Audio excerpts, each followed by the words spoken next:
بسم اللہ الرحمن الرحیم، السلام علیکم۔ ہندوستان کے زیر انتظام لداخ کے سونم وانگچک جب ہندوستان کے نیٹ پیپر لیک ہوتے ہیں تب 18 اسٹوڈنٹس نے جب آتما ہتیا کی تو احتجاج کے طور پر بھوک ہڑتال شروع کی، لیکن کل کی خبر یہ ہے کہ دلی سرکار کی پولیس نے انہیں گرفتار کیا۔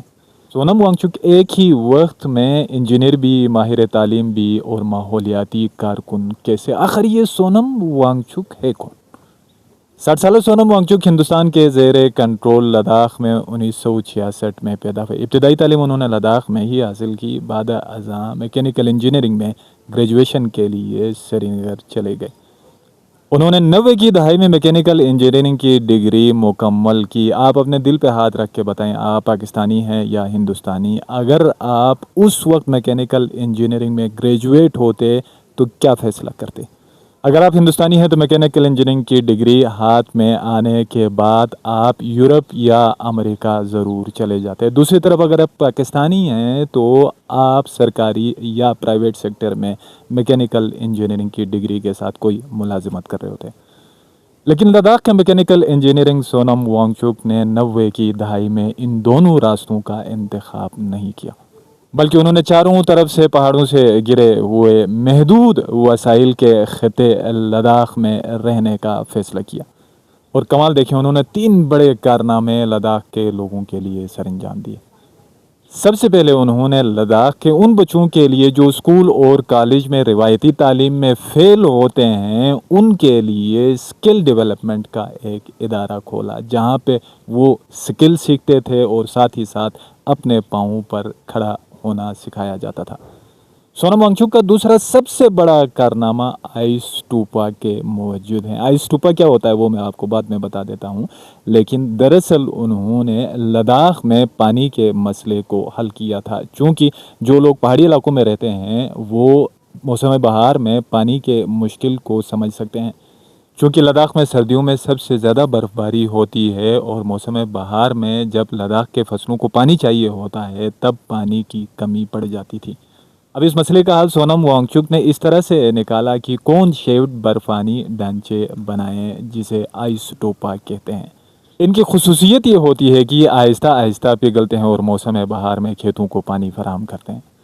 یہاں میں ایک اہم ترین نقطہ آپ کو سمجھانا چاہتا ہوں، وہ یہ کہ اگر آپ اپنے بچے کو مستقبل میں ایک پرابلم سولور بناتے ہیں، مسائل کا حل کرنے والا وانگچک کی طرح، تو آنے والے وقتوں میں پوری دنیا آپ کے بچے کو سلام کرے گی، جیسے وانگچک کو عالمی اعزازات سے نوازا گیا، کیونکہ مستقبل کی دنیا مسائل سے بھرپور ہونے والی ہے۔ ایسے میں اگر کوئی کسی مسئلے کا سلوشن پیش کرتا ہے، وہ کوئی بھی ہو، کسی خطے سے اس کا تعلق ہو، دنیا اس کو اپنے سر پر بٹھائے گی۔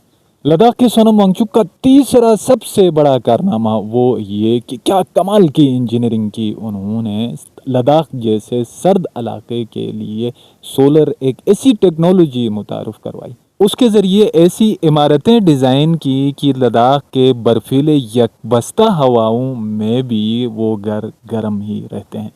پھر بجلی اور گیس کی ضرورت خود بخود کم ہو جاتی ہے اور دوسری طرف قدرتی روشنی یعنی سورج کی روشنی سے وہ گھر گرم رہتے ہیں۔ اگر پاکستان کی ترقی کی یہ حالت رہی تو مستقبل میں پاکستان مسائلستان بننے والا ہے، مسائلوں کا گڑھ بننے والا ہے۔ یہاں پر آپ کا بچہ اگر سونم وانگچک بن جاتا ہے، یہاں بجلی کا مسئلہ ہے، یہاں پانی کا ہے، یہاں ایجوکیشن کا ہے، یہاں ہیلتھ کے ایشوز ہیں، اگر ایسے میں آپ کا بچہ سونم وانگچک بن جاتا ہے تو پھر اس کے لیے صرف پاکستان نہیں، پوری دنیا کے دروازے کھلے ہیں۔ جیسے لداخ کے سونم وانگچک کو سوئٹزرلینڈ نے 5 سال کے لیے فری ویزا آفر کی تھی، اب ایسا ایجوکیشنسٹ، انوائرمنٹلسٹ اور انجینئر بھوک ہڑتال پہ اس لیے ہے، اپنے جان کو صرف اس لیے خطرے میں ڈالا ہے کہ نیٹ ایگزام لیک کے جو ذمہ دار ہیں وہ اپنے عہدے سے استعفیٰ دے دیں۔ لیکن انڈین سرکار کی ہٹ درمی دیکھیں کہ اپنے ایک منسٹر کو استعفیٰ نہیں دلوا سکتے، جبکہ صرف وانگچک کی بات نہیں ہے بلکہ جنتر منتر میں آپ نے دیکھا کہ اس وقت سینکڑوں طلباء و طالبات میدان میں، سڑک میں موجود ہیں۔ یہاں سے ایک بات کا واضح اشارہ ملتا ہے، آج دنیا کی کوئی بھی حکومت ہو، کوئی بھی ملک ہو، ایک طاقتور طبقہ، ایک اشرافیہ جو چند پرسنٹ ہے، شاید 5% بھی نہیں ہو، 95% لوگوں کے اوپر ظلم و جبر کے ذریعے حکمرانی کر رہا ہے۔